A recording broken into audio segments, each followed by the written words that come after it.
Bem, boa noite a todos. Sejam bem-vindos à nossa última live webinar, que vai tratar de startups, né? Que foi ao longo das últimas semanas. Nós nos encontrávamos aqui 2 vezes por semana e tivemos o privilégio de ouvir histórias bastante interessantes de pesquisadores que ousaram sair da bancada e encarar o mercado e levar a inovação para a sociedade. Primeiramente, eu quero dar boa noite à doutora Ana Milaz. Muito obrigado, Ana, por ter aceito o convite da SBP Mate. Tá? Quero também agradecer a Verônica, que cuida de toda a parte do nosso marketing, organizou muito bem todo esse trabalho, e também aos UCs, os University Chapters, que trabalharam junto com ela ao longo dessas últimas semanas, tá bom? Pessoal, basicamente, antes da gente começar com as perguntas e o nosso bate-papo, eu queria dar 2 recados. Quem quiser fazer perguntas aqui pelo Zoom, que use o Q&A, não use o chat, por favor, certo? E também eu queria avisá-los que o evento da SBP Mate, o nosso encontro anual esse ano, vai ser virtual e que as submissões já estão abertas, tá bom? Hoje nós vamos ter aqui como entrevistadora ou a pessoa que vai conduzir as perguntas a Carol, a Caroline. A Carol ela é membro do C de Pernambuco, tá? E foi presidente do C de Pernambuco nos últimos 2 anos, deixou a presidência há pouquíssimo tempo, mas ela deixa a presidência, mas não deixa a gente. Graças a Deus ela fica com a gente o tempo todo, tá? Para quem não conhece, o programa Chapter da SBP Mate é um programa que visa envolver os estudantes da área de materiais num processo de engajamento, de falar da área e, com isso, promover eventos, né, como, por exemplo, esse tipo de lives e webinars que a gente está fazendo agora, ações fora até dos muros da universidade, como acontece em Pernambuco. E a ideia é que, com esse tipo de ação, eles desenvolvam habilidades que vão muito além da habilidade de estar na frente da bancada do laboratório. Tá, pessoal? Bem, quem tiver interesse por chapters, procure a página do SBP Mate, lá tem um linkzinho. Agora eu vou passar a palavra para a Carol e para a Ana, e eu tenho certeza que vai ser uma live muito bacana. Obrigado, meninas. Um abraço. Obrigada, professor. Muito boa noite a todos e todas que estão nos assistindo neste momento. E para começar, né, a gente está trazendo a Ana para esse bate-papo bem descontraído, para tirar todas as nossas dúvidas. A chamada foi super legal, me deixou muito curiosa, viu, Ana? E daí eu estava me segurando para não fazer todas as perguntas no início, para guardar para o pessoal ver agora, né? Então a Ana vai mostrar um videozinho para a gente, né? E depois então a gente começa a conversar um pouquinho. Pode ser? Legal, Carol, obrigada. Eu vou compartilhar aqui o vídeo. É um vídeo quentinho, acabou de sair do forno. Então, vocês vão estar vendo, vão ser os primeiros a assisti-lo. A gente deve divulgá-lo mesmo a partir da semana que vem. Mas vamos lá. Eu não posso compartilhar, Carol. Está falando que o host disable participant. Então, eu estava checando isso. Carol, entra lá no share screen. Tem ela como co-host, ela não consegue. Põe ela como co-host que ela consegue participar. Deixa eu mandar para vocês o link, pode ser? O que vocês acham? Não, pode deixar, ela te põe como co-host, aí você consegue. Foi falha técnica, nossa, que a gente tinha ter feito. Porque eu achei que você estava como co-host, esqueci disso. Verônica que está como host. Me avisem quando der certo. Tá. Deixa. Verônica? Verônica, você tem que colocar ela de co-host, a Ana de co-host. Põe a Ana de co-host, por favor. Tá. Perdão. Make co-host. Pronto, Ana, pode ir. Agora sim. Legal, agora sim. Foi.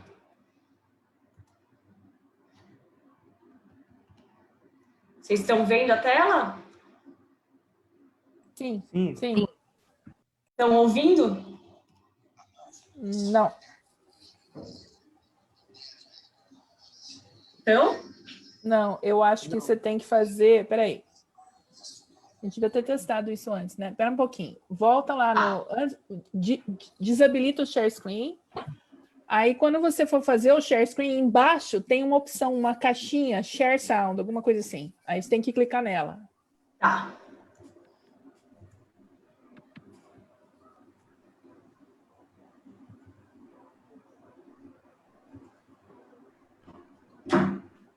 Achou?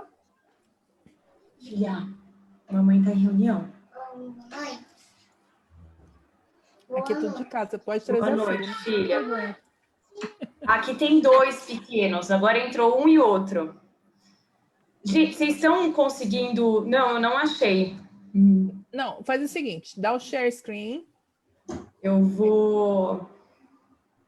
Sabe quando abre aquela Eu janela que ele tenho share. pergunta? Ah, agora deu certo. Vamos lá. Aí, share screen. Você compartilha uma janela. E aí Vou embaixo... compartilhar. Deu certo, agora vai dar certo. Vamos ver. Vamos lá. Deu certo? Deu. A biofabricação Deu certo, sim. é uma área em franco desenvolvimento que tem atraído a atenção do mundo. Um campo transdisciplinar que, inspirado nas estruturas da natureza, reconstrói tecidos e órgãos complexos.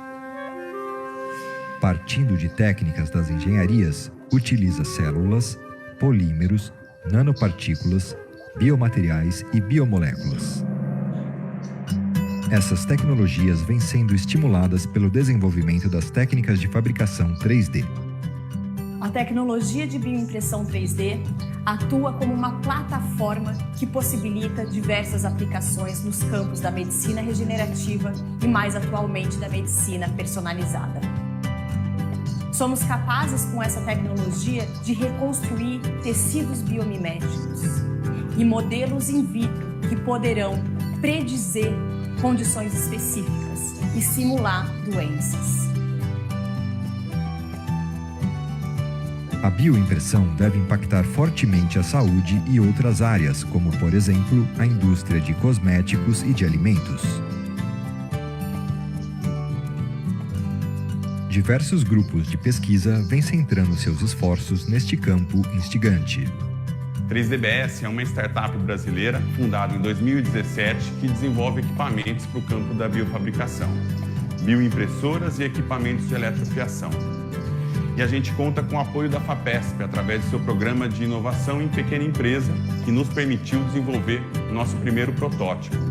Atualmente, a gente já forneceu equipamentos para institutos de pesquisa e universidades, como Unicamp, Unifesp, Federal de São Carlos, entre outras.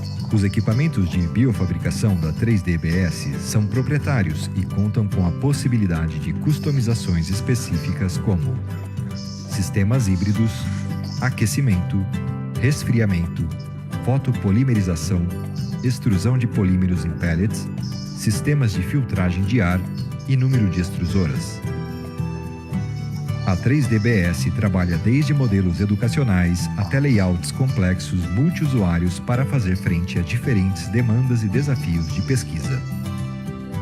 Também atua no treinamento e consultoria e no desenvolvimento de aplicações bioimpressas de tecidos e modelos in vitro.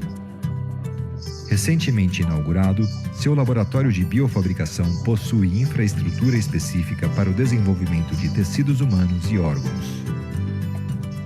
Focado no desenvolvimento de projetos de impacto e oferecimento de serviços de bioimpressão.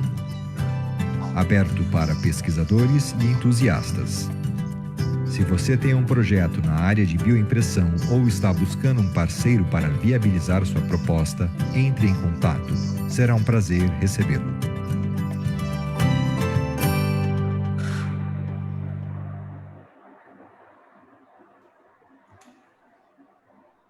Isso aí, gente. Uau, gente, que legal, muito legal. Então, antes de começar a pergunta que todo mundo se faz, como começou a empresa, eu tenho curiosidade. Estava lendo lá teu Lattes e eu vi que tua formação é incrível. Tu começa na biologia, depois vai lá para a engenharia química e termina na engenharia de materiais. Fala um pouquinho para a gente como foi esse percurso, como foi essa tua história, como tu permeou esses caminhos.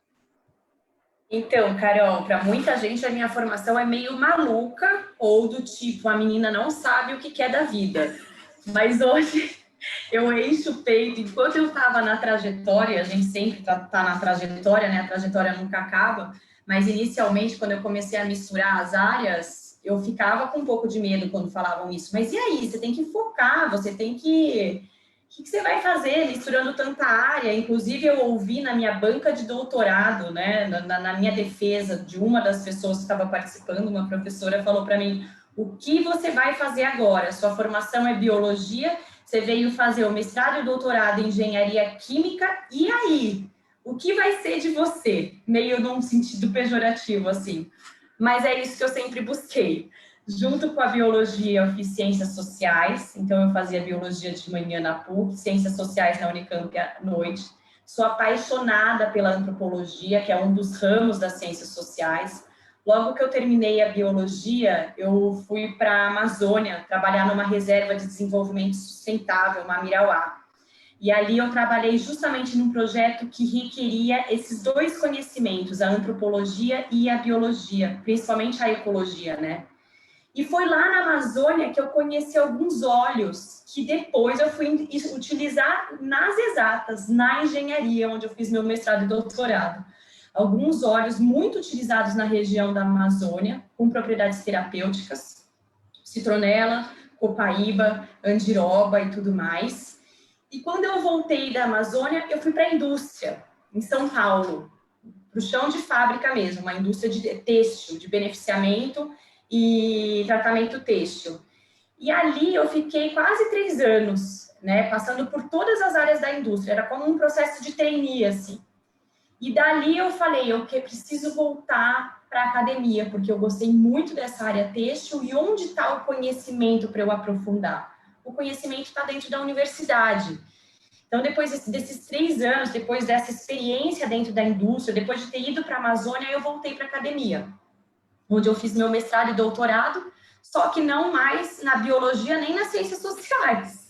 Foi na engenharia química, na engenharia de materiais, de polímeros e materiais. E sempre, durante o mestrado e o doutorado, a minha grande paixão é a biologia, tentando resgatar o que é da bio, tentando dialogar com a biologia, e daí da interdisciplinaridade, né, a transdisciplinaridade com que eu desenvolvi ali. Então, no mestrado e doutorado, eu já comecei desde o início no desenvolvimento de uma pele artificial a partir de biomateriais para o tratamento de feridas crônicas, utilizando as técnicas de electron spinning e de bioimpressão 3D. E aí, depois do doutorado, eu fiz meu pós-doc na farmácia, que eu acabei de finalizar. Né? Então, depois da engenharia, eu ainda senti vontade de voltar para a bio de novo, né? Que é a farmácia mais aplicada para a área da saúde, da medicina, e é onde eu finalizei agora mesmo o pós-doutorado. Mas é essa trajetória interdisciplinar aí. Maravilhoso, porque muita gente se pergunta, será que eu devo arriscar, permear várias áreas diferentes? E eu acho incrível, assim, eu fico... Nossa, acho sensacional, né? Falo por mim. Então, parabéns, incrível. E, Carol, na época, né, que foi há uns 10 anos atrás, quando eu resolvi sair da biologia para a engenharia, não eram todas as faculdades que aceitavam isso, primeira coisa. A Unicamp já estava abrindo as portas e vendo a necessidade, né, e a importância dessa interdisciplinaridade, dessa troca de alunos e de conhecimento, né, desse diálogo entre as diferentes frentes. E aí alguns professores aceitavam, que foi o caso do meu orientador, que achava muito importante isso, mas outros dali de dentro falavam, não dá, ela não tem a formação. Mas isso você vai lapidando, você vai construindo, né, e lutando e mostrando que realmente é importante. Hoje, dentro da engenharia química aqui da Unicamp, tem muita gente de fora, que não é engenheiro, né? Eu imagino, mas a resistência ela ainda continua. Acho que ela é algo que tem se quebrando aos poucos, né? A gente sente um pouquinho. E daí, agora que a gente entendeu um pouquinho da tua formação, vamos falar da empresa, né? Vamos falar da startup. Como foi que surgiu? Como foi que ela ganhou forma, ganhou jeito? Como foi que se deu esse caminho? Onde começou de fato? Ela vai nascer. Entendi. Eu não foi sozinha. Quando a gente falou, inclusive, com a Verônica, eu tenho meu marido e sócio, então a gente tem uma dupla relação de sociedade. Eu terminei meu doutorado em 2016, e aí estava na dúvida de ir trabalhar ou entrar no pós-doc. Foi aquele momento que as bolsas todas foram cortadas e tudo mais. E aí o Pedro, meu marido, foi meu amigo de infância, a gente se reencontrou. A gente tem 2 filhos juntos, faz 6 anos que a gente está junto. Ele estava terminando o doutorado dele em política científica e tecnológica aqui no IG da Unicamp, né? Enquanto eu estava terminando meu doutorado na engenharia. E aí a gente começou a conversar sobre os projetos PIP e a possibilidade de trazer o que eu tinha na bancada para o mercado. E foi essa a ideia: vamos escrever um PIP FAPESP para estruturar a empresa e começar. Mas antes de mais nada, o que a gente via e a necessidade que eu visualizava? Eu fui fazer uma parte de sanduíche do doutorado na Inglaterra, em 2012. E lá eu trabalhei numa startup que chama The Electron Spinning Company, que hoje continua sendo uma empresa, hoje já é uma empresa, né? Não é mais uma startup. E lá na The Electron Spinning Company era uma empresa pequena, que tinha o tamanho do nosso laboratório de hoje, da 3DBS, e que estava caminhando, né? E eles sublocavam o espaço do Synchrotron, que eles têm lá na Inglaterra, em Oxford, né? E faziam e trabalhavam com fibras eletrofiadas para medicina regenerativa. E eu voltei de lá em 2012 falando: por que no Brasil não? Por que não fazer isso lá? E desde lá comecei a visualizar essa possibilidade de sair da bancada, com o que eu fazia na bancada, que já era uma ciência aplicada, né? De sair da biologia e ir para a engenharia, justamente buscando isso. E quando eu voltei para o Brasil, já fui pensando no como transformar isso num produto. E aí foram alguns anos de trabalho, mas a empresa se concretizou mesmo depois que eu, o Pedro e o Hamilton, que é o nosso terceiro sócio, resolvemos abri-la, né, estruturá-la como CNPJ e tal, e tivemos o PIP aprovado, e o PIP alavancou, né, nos permitiu nos segurar aí até o determinado momento, enquanto a gente não conseguia se sustentar sozinhos, com os nossos próprios produtos. Perfeito. E daí vem vários gargalos. Quais desses gargalos para vocês no início foi o mais assim, tipo, se a gente passar por esse, a gente vai vencer com tudo que tiver direito? As dificuldades, assim, as mais pesadas, que você acha que é complicado para quem está iniciando uma startup? Primeiro, financiamento. Financiamento é importantíssimo. Eu acho que a gente tem uma sorte muito grande de estar aqui em São Paulo e ter a FAPESP. É um dos gargalos. Mas um gargalo que a gente não teve que passar, porque a gente se construiu e se deu muito bem, foi a construção da equipe, né? Por ser uma empresa de biotech num campo tão interdisciplinar, ninguém faz nada sozinha. Eu sozinha, com o meu conhecimento, eu não conseguiria ter uma empresa. Então, foi muito esse match, né? Essa combinação dos 3 sócios com as diferentes expertises, né? Em cada área. Então, sou eu a pessoa que tem um know-how em materiais e que tem um know-how na bio, em cultivo celular. O Hamilton é quem constrói os projetos e os equipamentos, peça a peça, ele desenha peça a peça, ele tem 30 anos de experiência no chão de fábrica de equipamentos muito mais complexos do que bioimpressoras ou eletrofiadoras, que são equipamentos CNC. O Hamilton já está fazendo 60 anos, o nosso terceiro sócio, né? E o Pedro, que é o homem de negócios, o estrategista de inovação, que enxerga e que procura financiamento e tudo mais, né? Que enxerga como tirar um produto da bancada, um material da bancada e chegar como um produto no mercado. Então, eu acho que são o financiamento e esse match realmente das partes que vão construir, né? E fazer andar a empresa. É porque uma das perguntas, Ana, que é muito batida aqui, que na verdade é uma dúvida geral, é como é que eu vou montar a minha equipe? Como é que eu vou fazer essa equipe dar certo? E no seu caso fluiu, né? Tipo, deu certo, já estava todo mundo ali meio que pronto na sua posição. E daí é o que todo mundo questiona. Pô, tô começando agora, eu tenho uma ideia legal, quero montar uma equipe. O que é que eu faço para essa equipe dar certo? Principalmente nessa área de biotecnologia, né? É tudo muito novo. Eu acredito que o processo de aceitação também é difícil em alguns momentos. Então, o que você fala para o pessoal que está aí querendo montar a sua própria startup neste ramo que você hoje está à frente? Eu acho que é muito importante ter uma pessoa, um membro da empresa que tenha o conhecimento da parte de finanças, da parte de controle mesmo de finanças, de gestão, né, estratégica e tudo mais. Coragem, paixão, é tudo que a gente precisa ter.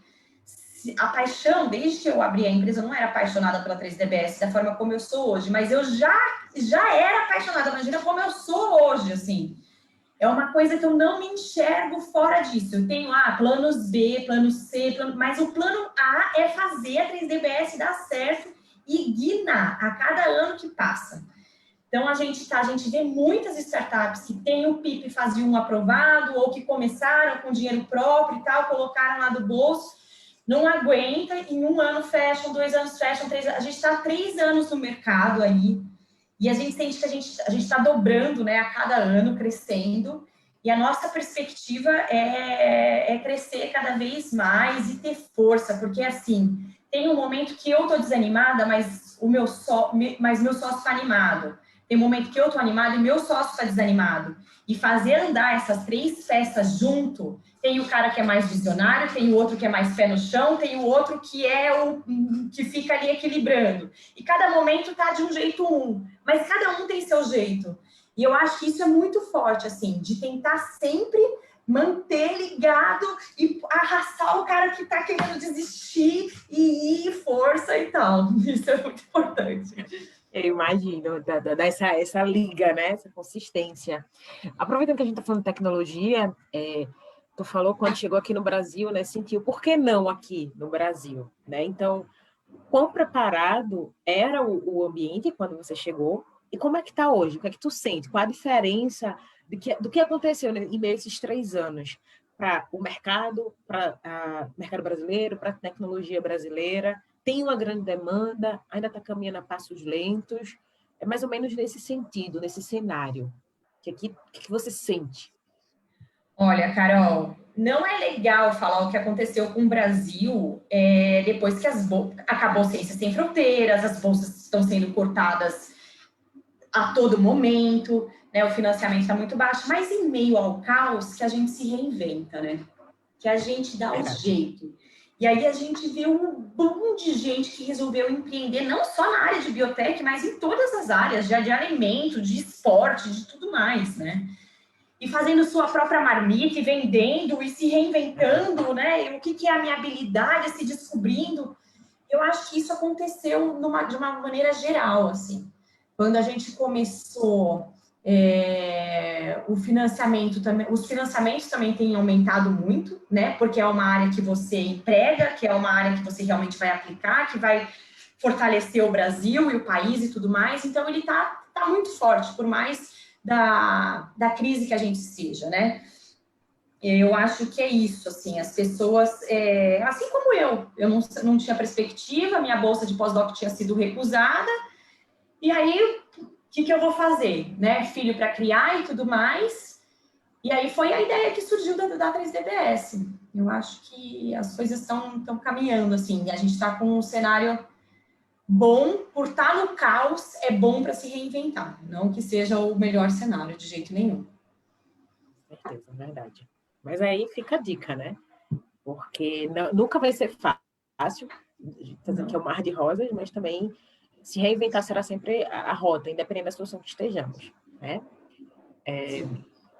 Uma outra coisa que a gente quer saber muito é quais os desafios que você já superou e quais o que você imagina superar daqui para frente. Vamos supor que a gente não esteja no quadro de pandemia, no próximo ano já esteja tudo bem, tudo tranquilo. Então, qual seria o teu desafio? Não, eu quero isso, eu quero alcançar esse patamar aqui, eu quero chegar com a 3DS aqui, DBS, né? Desculpa. E eu quero fazer acontecer isso. Essa é a minha meta.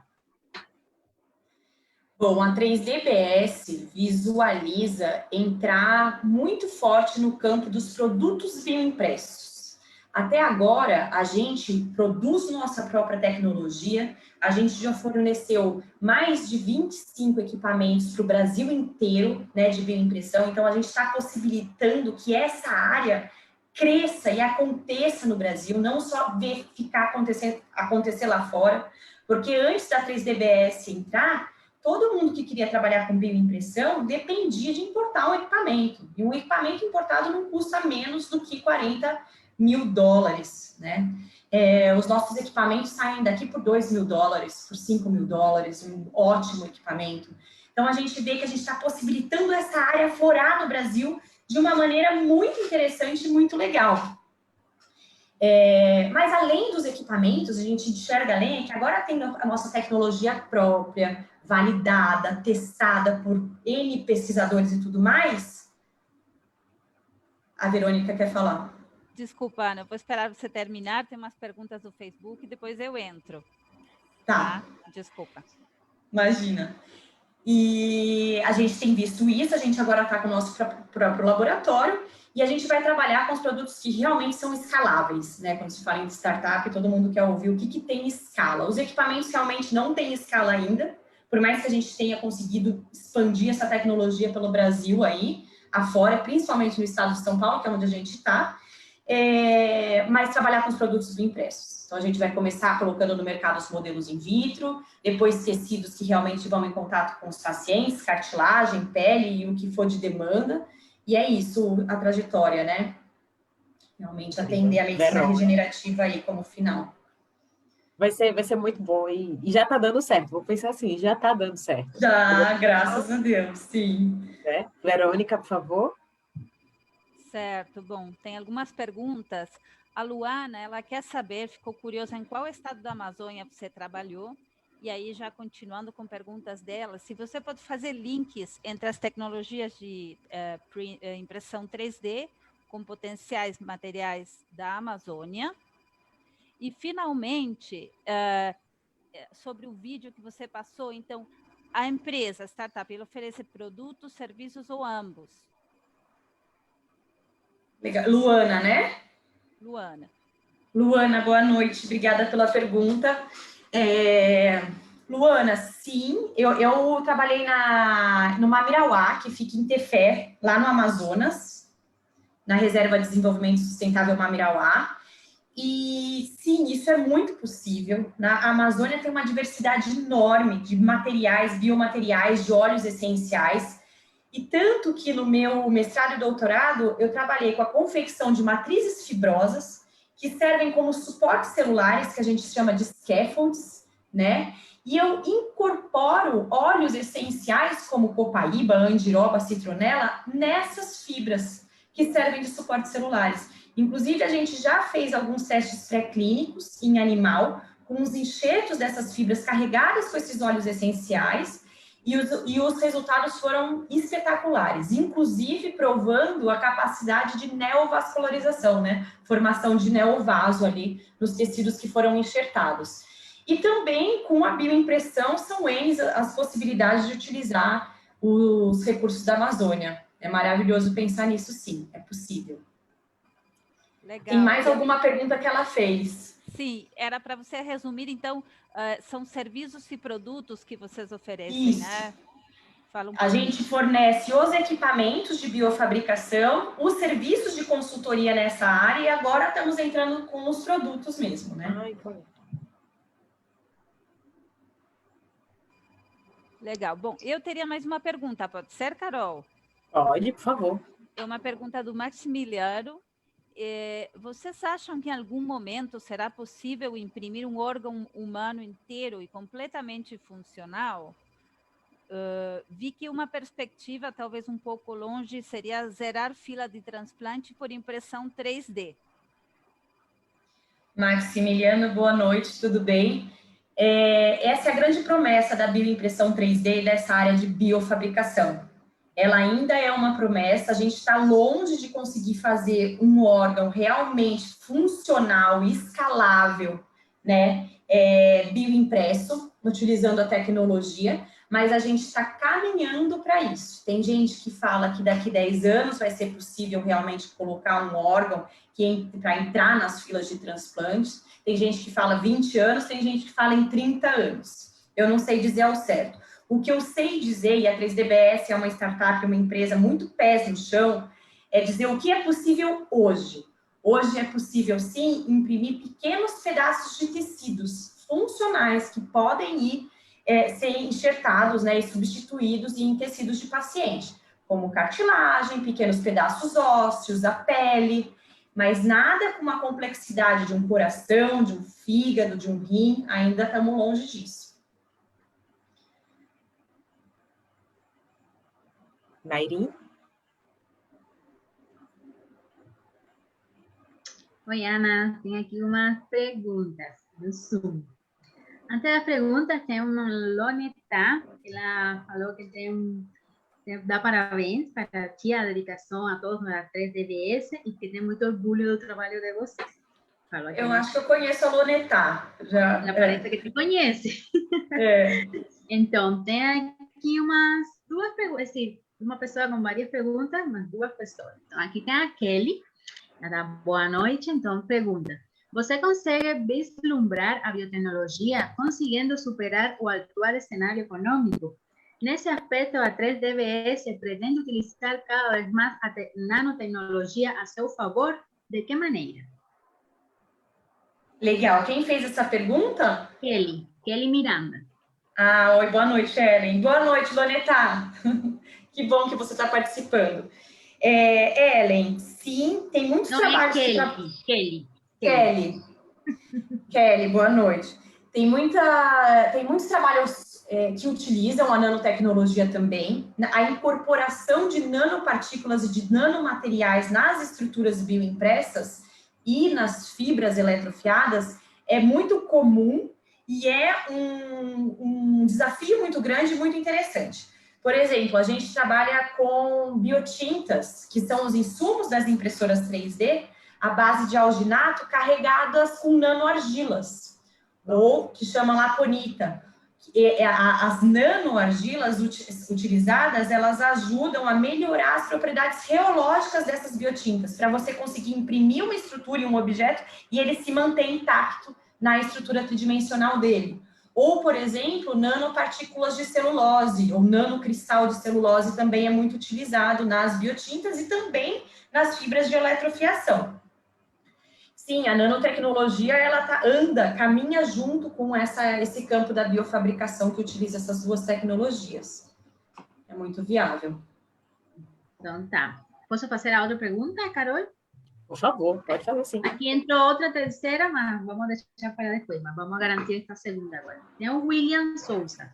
Ele pergunta, existem materiais ou pesquisas em um biomaterial 100% compatível com o organismo humano?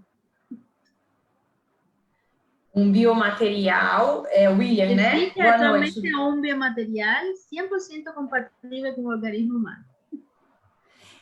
Existem alguns materiais, sim, existem materiais que são compatíveis com o humano, né, com o organismo, principalmente os polímeros advindos do próprio organismo, que são os polímeros naturais, como o colágeno, por exemplo. Se você reconstrói um objeto 3D com bioimpressão ou fibras eletrofiadas utilizando o colágeno ou a gelatina, que tem origem, ele é totalmente compatível, ele costuma ser.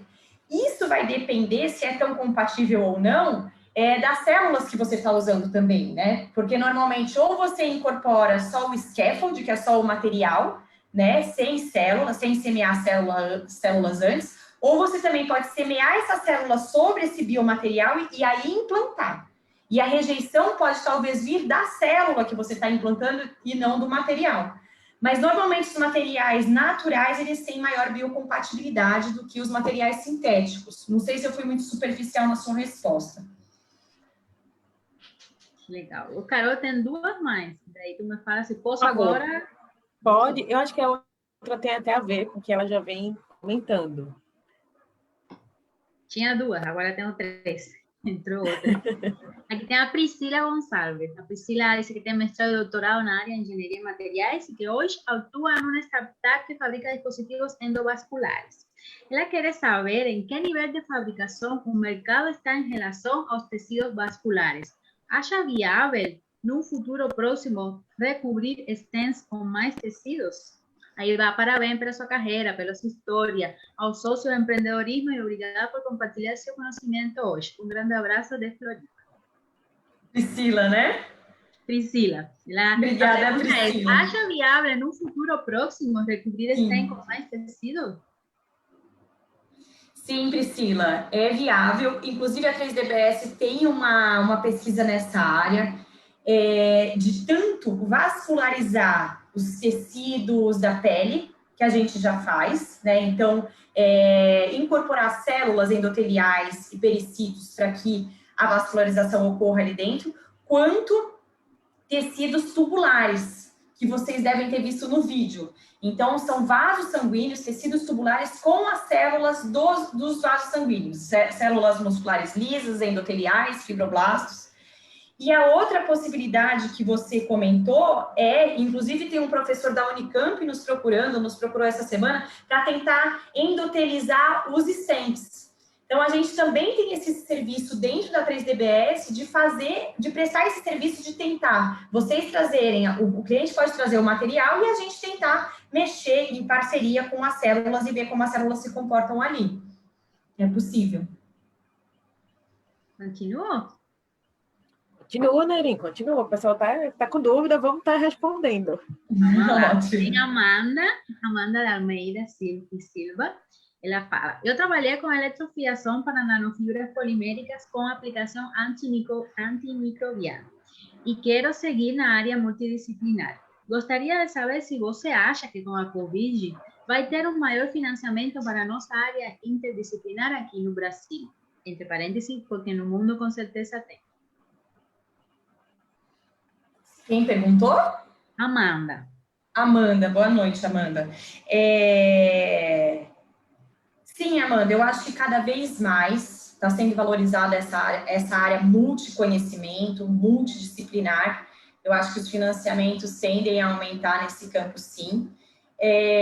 Com o Covid, inclusive, a gente teve alguns projetos de pesquisa, 2 deles, para entrega de equipamentos de bioimpressoras que propuseram reconstruir as barreiras do alvéolo e os tecidos pulmonares. Então, reconstruir, né, fazer organóides desses tecidos, ver como a Covid infecta e tal, né, analisar e estudar isso a partir de tecidos reconstruídos com bioimpressão 3D. Então, tem muito financiamento nessa área, e a área de bioimpressão é essencialmente interdisciplinar, ela né, multi-interdisciplinar, e eu acredito que sim, você está numa boa área, num bom caminho. Tem que acreditar e lutar. Eu acho que a Verônica quer fazer uma pergunta, a gente alterna um pouquinho. Vai, tá bom? Verônica. Vamos dar um tempinho ao pessoal do Facebook. Pois é, não sou eu, mas é o pessoal do Face mesmo. O Maximiliano, de novo, perguntando. Então, no atual cenário tecnológico, como tem sido a aceitação ou rejeição do corpo humano a esses tecidos bioimpressos?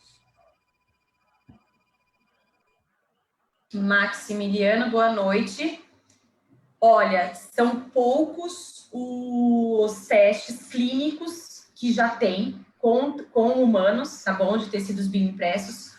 O primeiro produto bioimpresso para cartilagem, joelho, que surgiu foi na Holanda, em 2018, tá? Então, existem alguns em fase de testes clínicos fora do Brasil, que eu não sei pontuar quais são e como estão indo, e aqui no Brasil a gente deve aparecer os primeiros aí a partir do próximo ano, porque agora a gente tem legislação para isso, que são os materiais avançados, né, de terapia celular e materiais. Mas a gente fez os testes pré-clínicos não com tecido bioimpresso, mas com essas fibras eletrofiadas a partir de PLGA, que é um polímero sintético incorporado com óleos essenciais, e os resultados foram maravilhosos, muito interessantes. Bacana. Verônica, Tem mais uma, não sei se eu posso fazer agora. Pode. é da Mônica. Vocês vislumbram trabalhar com scaffolds biodegradáveis e que estimulem a diferenciação de células-tronco, Ana? Da Mônica. Com certeza, Mônica. Eu acho que é muito interessante pensar, inclusive a gente pode pensar juntos nisso, como funciona. Agora, a gente tem uma demanda de alguns clientes que é a customização de fibras eletrofiadas. Então, a partir do polímero que você desejar, com a incorporação de alguma nanopartícula, de biomoléculas e tudo mais, a gente consegue customizar dentro da 3DBS, né? Se você não tem experiência com a tecnologia, não quer ter a tecnologia no seu laboratório, isso é possível de fazer. Tem um pessoal que trabalha com aplicações para odontologia, que a gente customizou uma fibra de PLA, né, poliácido lático, e incorporou alguns agentes e componentes naturais para ela testar na odontologia. Então, isso é possível. Legal. Narim? Volto de novo. Aí a Amanda, que foi a última pergunta que tu respondeu, ela falou que é muito interessante e obrigada e parabéns pela sua resposta também. Então, aqui temos a Mariana. A Mariana pergunta, como funciona o processo de regulamentação de um biomaterial desde que sai do laboratório até a aprovação em uso em humanos? Qual é o trajeto, desde que se cria todo o processo regulamentar? Boa pergunta, Mariana. É um trajeto bastante longo. A gente fala em um ciclo longo, né, de materiais bioimpressos que vão levar células ali incorporadas de pelo menos 10 anos, né, de desenvolvimento.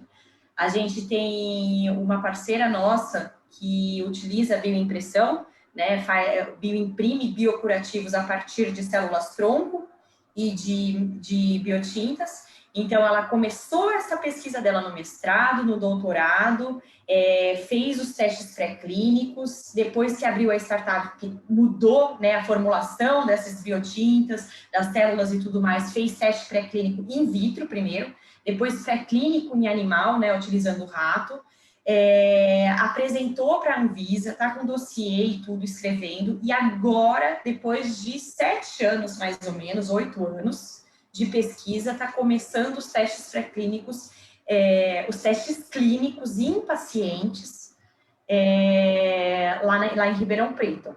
E aí, esses testes clínicos, eles devem demorar até chegar, passar pelo dossiê Anvisa, uns 3 anos ainda, até chegar no mercado. Eu não sei te falar exatamente o passo a passo, porque a 3DBS não entrou ainda com nenhum pedido para colocar nenhum dos nossos produtos em paciente. O nosso modelo de negócio agora está voltado para os modelos in vitro, para testes de fármacos e cosméticos. Que bom, é um pouco desestimulante esse caminho tão longo, hein? Então, tá, mas não é algo trivial, né? É algo que você vai colocar no paciente, o negócio realmente tem que ser muito bem testado, muito bem validado, né? Verdade, verdade. Então, agora temos a Solange. A Solange pergunta, conhece algum estudo sobre produção de carne vegana? A gente está com carne vegana, tem muita carne não vegana, né? Mas essa carne vegana usando células musculares, células endoteliais, células de tecido adiposo, a gente está com um projeto para entrar também, lógico que não a gente encabeçando, porque a gente não dá conta, mas a gente como colaborador, né? E sim, essa parte de alimentos e de produção e impressão de carne está super no topo da crista, assim, porque você não precisa passar por todo esse ciclo aí de validação Anvisa, né? Nessa área de alimentos. Já sabe, Solange. Daí a Priscila, que tu respondeu uma pergunta dela, ela fala, sensacional. Por gentileza, você poderia compartilhar seu contato ou seu e-mail depois do fim da conversa? Lógico, quem é? A Priscila. Tá bom, Priscila. Eu vou, depois, se vocês quiserem compartilhar, eu coloco aqui no chat, né? Isso, coloca no chat. Pode colocar. A pessoa pode pegar. E tem a Sayonara. Sayonara, desculpa se não mencionei direito o teu nome, né? Deu para ver que eu não sou de aqui do Brasil. Vou me excusar com isso. Então, ela pergunta, qual é a função dos óleos essenciais adicionados nas impressões? Desculpa, eu estava respondendo aqui. Sayonara, ela pergunta, qual é a função dos óleos essenciais que vocês adicionam nas impressoras? Ah, tá. Cada óleo essencial, ele tem uma função, né? Na época, a eletrofiação, você não precisa produzir e usar a eletrofiação somente para a área da medicina regenerativa, para fazer suportes celulares que vão servir como uma pele artificial ou um biocurativo. Essas fibras podem ser usadas na indústria de alimentos para embalagens, elas podem ser usadas para produção de carne, né, combinando a eletrofiação com a bioimpressão. Elas podem ser usadas na ultrafiltração de bactérias e fungos e tudo mais. Então, os óleos que a gente usou, a citronela, era pensando mais na área de alimentos, principalmente para embalagem, né? Como inseticida e tal. E a copaíba, ela tem propriedades terapêuticas de analgesia, de cicatrização, anti-inflamação, antibacteriana, ela tem várias propriedades. Então, cada óleo essencial tem uma propriedade que mira uma aplicação determinada. Ótimo. Chegou mais uma aqui agora. Vou fazer, Carol. Vamos fazer. É o Maicon. Chegou uma segunda mais. Vamos com o Maicon. O Maicon, primeiramente, dá os parabéns. E ele pergunta, gostaria de saber se já foram feitos testes de produção via fiação por sopro, uma vez que alguns defendem que a produtividade por via sopro é maior. Ou não seria viável essa técnica? Primeiro, se coincide que a produtividade de a técnica fiação por sopro é maior e se acha que seria viável essa técnica ou não. Com certeza, essa técnica é viável, sim. A gente conhece algumas pessoas que utilizam, mas a gente tem mais experiência com a eletrofiação. Eu acho que cada uma tem todas as técnicas, né? Tem seus prós e contras, né? A eletrofiação, por ser a minha bagagem desde da academia, né? A gente utiliza mais a eletrofiação do que a fiação por sopro. Então, tá. Chegou aqui outra mais, o Jonathan. Ele disse que é mestrando de materiais da UFPA. Gostaria primeiramente de parabenizar o seu trabalho. Minha pergunta é respeito ao funcionamento da impressora usada por você e sua equipe. Você utiliza outros modelos de impressora além das que funcionam com FDM?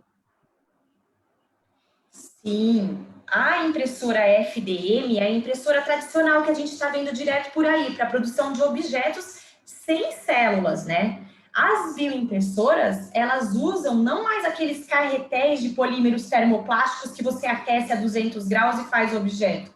Você utiliza as biotintas. As biotintas você trabalha com seringas carregadas, né? Então, são seringas que não são aquecidas, elas são carregadas com polímeros que são os hidrogéis, biocompatíveis, né? E dissolvidos em água, e ali você carrega as suas células.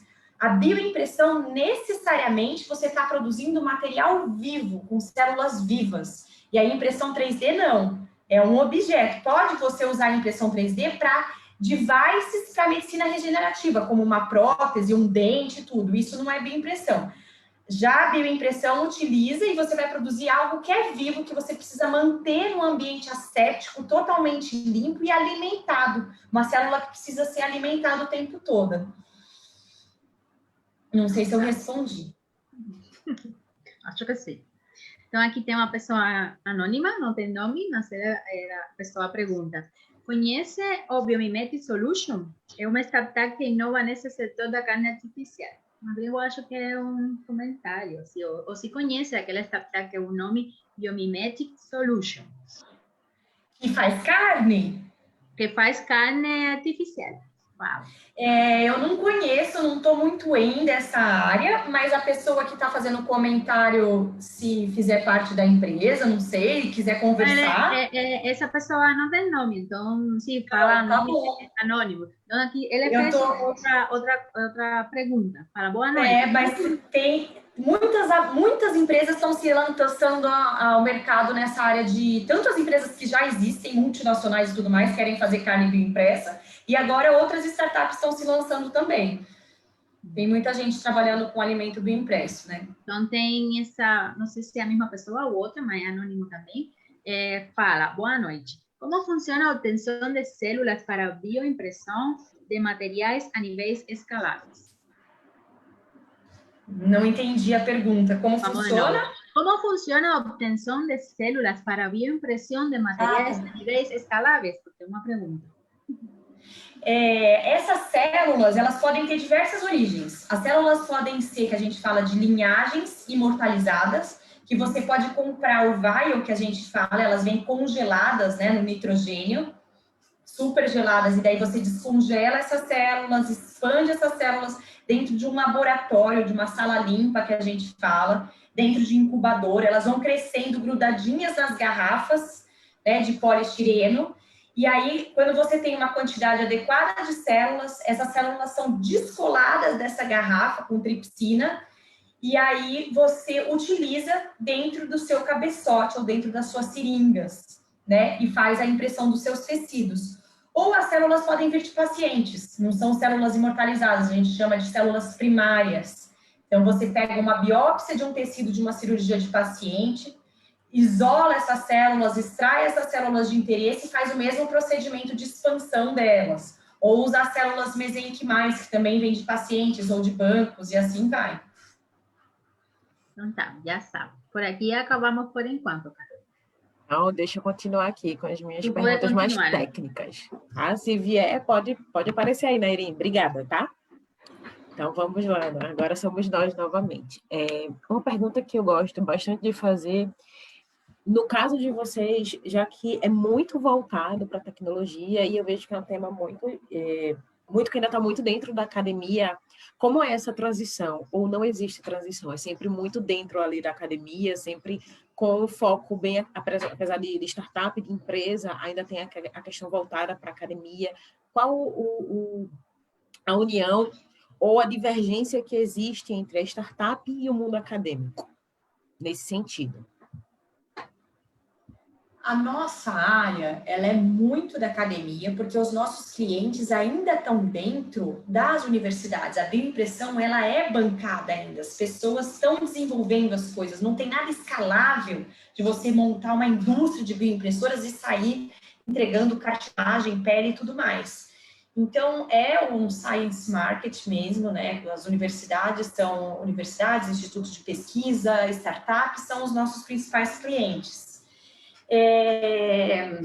A questão é que a gente viu a importância da startup 3DBS de se desvincular da universidade e ter um laboratório próprio, justamente porque aqui no Brasil ainda é difícil as pessoas entenderem essas spin-offs e o conhecimento aplicado que sai de dentro da universidade e que é aplicado dentro de uma startup. Assim como todo mundo que sai da universidade e vai trabalhar numa indústria, numa grande indústria, ela também vai usar o conhecimento que ela teve durante a academia, durante a faculdade, no mestrado, no doutorado, no pós-doc e tudo mais. Isso ainda é um conflito de quando você aplica na startup, que as pessoas não entendem que é a mesma coisa, ou é muito melhor você aplicar na startup do que você se vender para uma multinacional, com o conhecimento que você adquiriu, que você ajudou a desenvolver durante o mestrado, doutorado e pós-doc e tudo mais. Perfeito. Eu acho que chegou uma pergunta aqui, eu vou te fazer. Viu, Nairinha? Eu vou estar fazendo essa pergunta. Aline Carneiro pergunta, qual a sua visão sobre o mercado brasileiro ou pesquisa brasileira no setor de biotecnologia e a impressão 3D? Desculpa, Carol, repete, por favor, cortou aqui. Sim. Qual a sua visão sobre o mercado brasileiro ou a pesquisa brasileira no setor de biotecnologia e a impressão 3D? Eu acho que a gente é muito forte. A gente tem a história aí do CTI Renato Archer, em Campinas, que é um dos precursores nessa área de biofabricação. Então, a gente pensa que não, mas sim, a gente está falando de perspectiva mundo, assim. O CTI é muito forte nessa área, a gente tem muito conhecimento de longo tempo, né? Há mais de 30 anos aqui no Brasil, desenvolvendo muito a impressão 3D nessa área da medicina regenerativa, de dispositivos, tanto de impressão 3D, de dispositivos médicos, tanto da bioimpressão.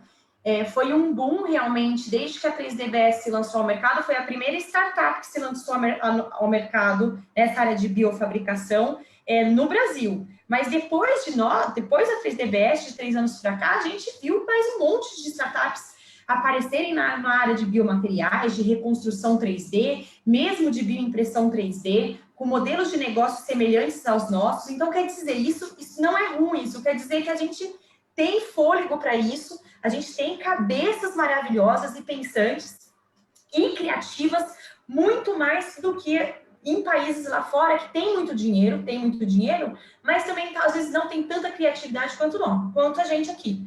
Justamente porque a gente necessita ter, então a gente faz acontecer, né? Verdade. E uma pergunta é, quem era a Ana antes da 3DBS e quem é a Ana hoje?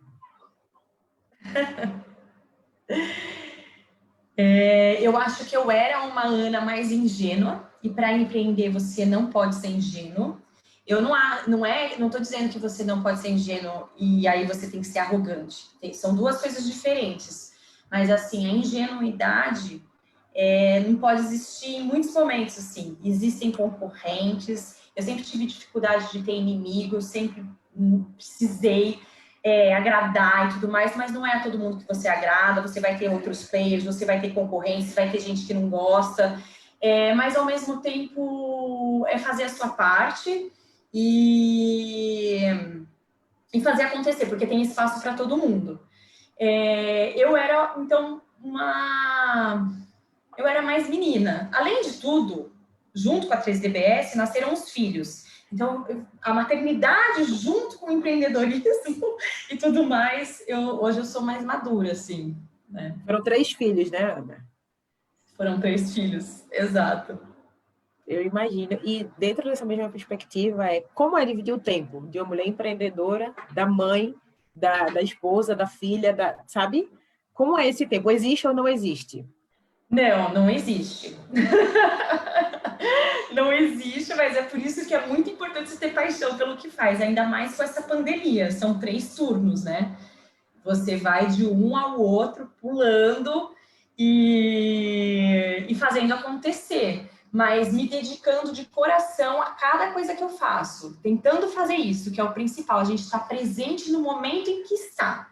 Eu posso estar atolada de coisas para fazer, mas você não vai conseguir fazer nada se você não estiver presente ali, naquele momento. Então, na hora de ser mãe, olhar no olho, estar genuinamente ali. Na hora de estar com os bolsistas dentro da 3DBS, no laboratório, estar ali. Em reuniões, ali.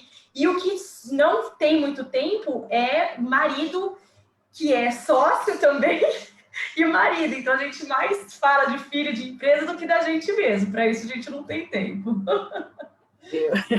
Eu imagino essa jornada aí que dê muito certo. Nesse momento, eu peço para a Verônica, né? A gente está chegando ao fim do nosso bate-papo. O dia de hoje foi muito rápido. Eu sempre costumo dizer que passa tão rápido que a gente nem percebe o tempo passar. Então, Verônica e Nairim, alguma pergunta ou alguma colocação para o finalzinho desse bate-papo maravilhoso? Verônica, por favor. Por aqui, só agradecer, acho que esclareceu muito, não apenas sobre empreendedorismo, sobre a empresa, mas também sobre a área, né? Essa área de pesquisa e de startups tão interessante. Obrigada. Obrigada, Verônica. Muitos parabéns, agradecimento, inspirador também, tem muitos elogios. Da minha parte também eu gostei muito. Obrigada, Nairim. Obrigada, Carol. Ai, Ana, olha, eu quero dizer que você é uma mulher de muita fibra, de muita coragem, que inspira no que você fala, porque é diferente de tudo que eu vivo, né? Eu vivo uma área totalmente diferente da tua, então te ouvir é muito legal. Já ouvi falar da tua área, a gente que é de materiais, a gente caminha também por esse outro lado, mas eu não parei nela. E te ouvir é muito assim, nossa, eu quero, sabe? Eu acho que eu vou dar uma empatia dentro disso. Eu quero que tu fale para que todo mundo escute, né? Quem é que está na academia hoje quer empreender? Né? Uma mensagem de, vai lá, segue em frente, seja positivo. Porque acho que às vezes a gente falta aquele impulso de quem está fazendo a coisa acontecer em meio à dificuldade. Então, por favor, né? Eu encorajo todo mundo a empreender na área que sonha, a acreditar que pode acontecer e não desistir. Porque a paixão é construída também, você não nasce com ela, você vai construída, tem dia que você odeia e tem dia que você ama, e é assim a paixão, mas o importante é ser apaixonado pelo que faz. Obrigada. Mônica, acho que a professora Mônica Cota quer falar alguma coisa. Vou falar um momentinho rápido, Mônica. A Priscila, o contato da Ana, ela compartilhou no chat mesmo. Ela está pedindo o contato da Ana. E tem aqui Daisy que diz que é fã sua. Ainda já fizeram uma live junto e foi realmente inspirador. A Deise, obrigada, Deise. Ela está em todas, ela vai acompanhando a 3DBS. Tem tuas fãs já. Não, eu só queria comentar um pouco em cima da fala da Carol, que a gente trouxe... Você é a segunda mulher que a gente traz aqui para as lives. Inclusive, assim, eu acho que ainda tem uma disparidade de gênero na questão das empresárias, né? Então, é muito bom ouvir uma mulher falar, e principalmente para as meninas que estão aqui escutando, a Mari, a Carol e a Nairin e todos os outros que estão na sala. Mas eu queria te dar os parabéns também, porque realmente é uma aventura. É uma aventura. Você está numa área interdisciplinar e só a própria construção do seu currículo realmente é bastante inspiradora, Ana, tá? E a mulher tem essa coisa, ela se apaixona pelas coisas que ela faz, né? E aí ela bota toda aquela... É o terceiro filho, é a oxitocina... Tá? Eu não sei se o Nilton vai fazer o encerramento hoje. Eu perguntei para ele. Nilton, você está aí? Estou sim, Mônica. Estou aqui. Então tá bom. Eu vou ficar quieta aqui. Você encerra a nossa... Ele que começou com a ideia junto lá no começo, né? Agora ele vai fazer o encerramento, porque hoje é infelizmente, a nossa última live. Mas tem coisa aí que a gente está tramando. Fala para o pessoal ficar de olho nas nossas redes aí, que logo, logo vem mais coisa. Antes do evento. Ai, que legal, Mônica. Então tá bom. Muito prazer em ouvir a sua história, Ana. Vou passar aqui para o prazer o meu, obrigada. Obrigado, Mônica. Bom, eu queria agradecer a todas as pessoas que participaram dessa live, de todas as lives que a SBPmat promoveu. Particularmente um agradecimento especial à Ana por ter compartilhado com a gente a história, um pouquinho da história dela. Eu estava ouvindo ela falar, eu entrei aqui no site da 3DBS, é algo realmente inspirador. Essa foi a palavra que definiu a história que a gente escutou hoje. Por várias dimensões. Ela inspira na dimensão do empreendedorismo, ela inspira para uma sociedade mais igual, ela inspira na capacidade que o brasileiro e a brasileira têm de realizar. E, enfim, muito, muito bacana mesmo. Quero dar parabéns à Carol, à Nairin, à Verônica, que é a nossa membro honorário do Chapters. Ela não tem como pensar em Chapter hoje sem pensar na Verônica. Obrigado, Vê. Você é um anjo, tá? Não vamos esquecer a Ieda, que não está aí hoje. A Ieda está aqui hoje, claro. A Ieda não está aqui hoje, mas a Ieda foi fenomenal nesse processo. E eu queria agradecer também a todos vocês, porque realmente eu contraí Covid, isso comprometeu a minha participação ao longo das lives, mas eu estava o tempo todo acompanhando e o tempo todo com aquele sentimento de que, poxa, eu podia estar contribuindo mais, mas não deu. Protejam-se, a gente está no meio de um caos, mas isso não implica que a gente não possa se reinventar, e eu estou usando as palavras da Ana. Ana, muito obrigado. Mônica, muito obrigado pelo que você está fazendo à frente da SBPmat. As meninas e os meninos do Chapter, muito obrigado. O Francioli ficou de espectador hoje, mas eu vi que ele estava com a gente junto. E para mim é um prazer gigantesco fazer parte desse processo. E é isso. Obrigado, gente. Uma boa noite. E podem aguardar que vai ter mais coisa. Vai ter mais coisa no futuro. E a SBPmat tem muita satisfação em fazer esse tipo de coisa. Brigadão, brigadão mesmo. Obrigada, Nilton. Boa noite. Boa noite, pessoal, e até a próxima. Boa noite. Boa noite. Quem é que está gravando? É Verônica. Eu estou gravando, mas Verônica tem que tirar do Facebook. Ah, tá. Tá bom. Você não me vou tirar, devolveu então. o host, Verônica.